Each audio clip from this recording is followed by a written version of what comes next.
Muito do que eu imaginava desse lugar vinha dos filmes e séries que eu assisti na TV ou no cinema. O engraçado é que eu tentei me lembrar desses filmes, mas por algum motivo só me vinha à mente os filmes de super-heróis. Mais especificamente, o Homem-Aranha. E se pensar bem, acho que não tem personagem melhor que represente essa cidade. Um personagem que carrega enormes potenciais dentro de si, mas vaga por aí entre enormes prédios como qualquer outro, e por mais que tenha realizado grandes feitos, precisa se virar como pode para ganhar um troco no final do mês. Uma estrela vagando como um anônimo. Um arquétipo que pode ser percebido facilmente nas pessoas ao meu redor. Pessoas que andam para lá e para cá, vestindo seus ternos ou jaquetas, calças ou moletons, cada um no seu universo, todos coexistindo no mesmo lugar. O estranho é que em algum momento você também se vê como um personagem nesse universo. E se tinha qualquer sentimento anterior de distanciamento com a cidade, em pouco tempo ele desaparece. Deve ser por esse motivo que eu não me senti deslocado quando eu estive por lá. Com o celular na mão, eu estava em qualquer canto em pouco tempo. É claro que, como era a minha primeira vez morando numa metrópole, não me privei de cometer algumas gafes, como pegar um trem ou uma direção errada. Eu gosto de brincar que saí de lá formado em mobilidade de transporte público. Para baixo era downtown, para cima uptown. Linha 2 e 3 é via expressa. Se pegar a 1, talvez amanhã você chegue lá no seu destino. E por aí vai.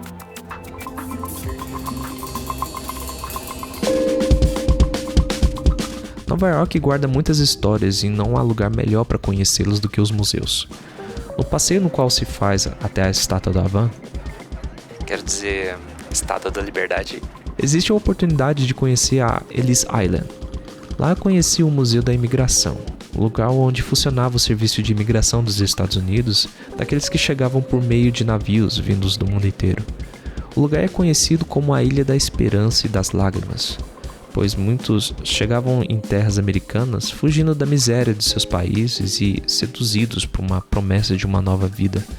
Mas nem todos que conseguiam a proeza de chegar ali conseguiam cumprir os requisitos para obter o visto e eram obrigados a retornar aos seus países.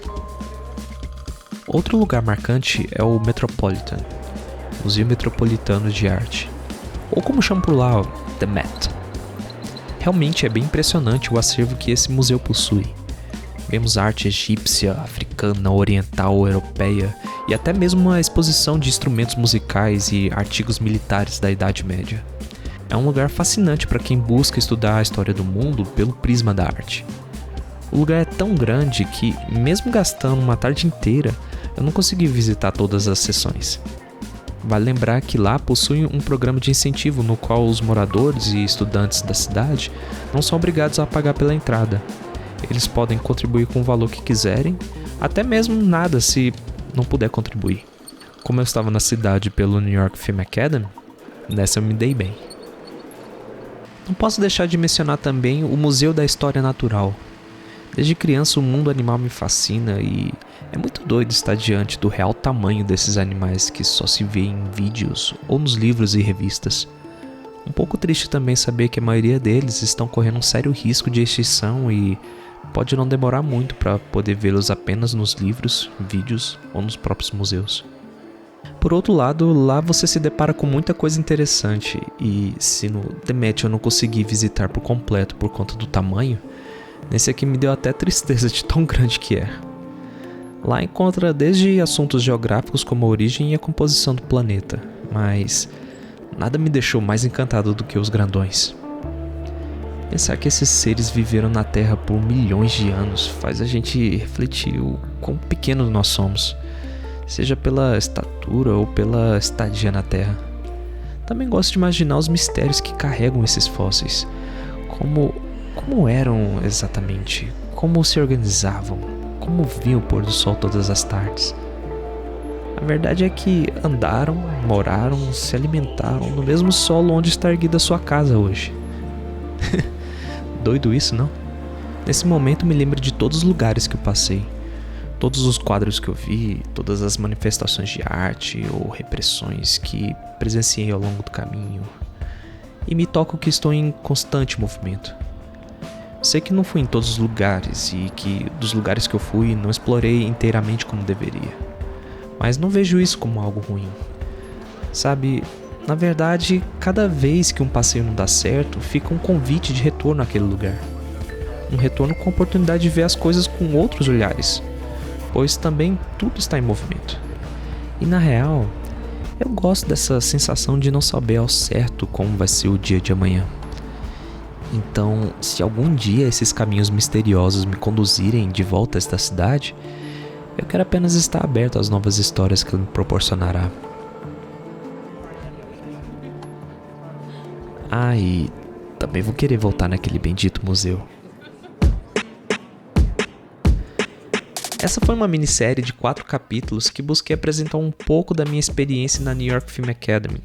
Sei que não fiz muitos registros, mas estava mais interessado em viver a experiência do que fazer uma cobertura dela.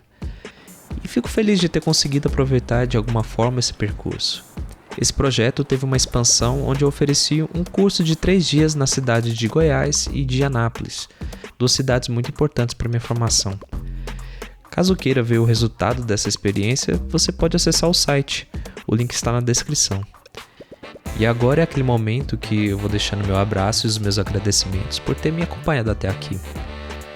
É a primeira vez que eu faço vídeos desse tipo, então espero que tenha sido proveitoso para você assim como foi para mim. Ou que pelo menos não tenha morrido de tédio. Então, mais uma vez, um forte abraço e tchau, tchau.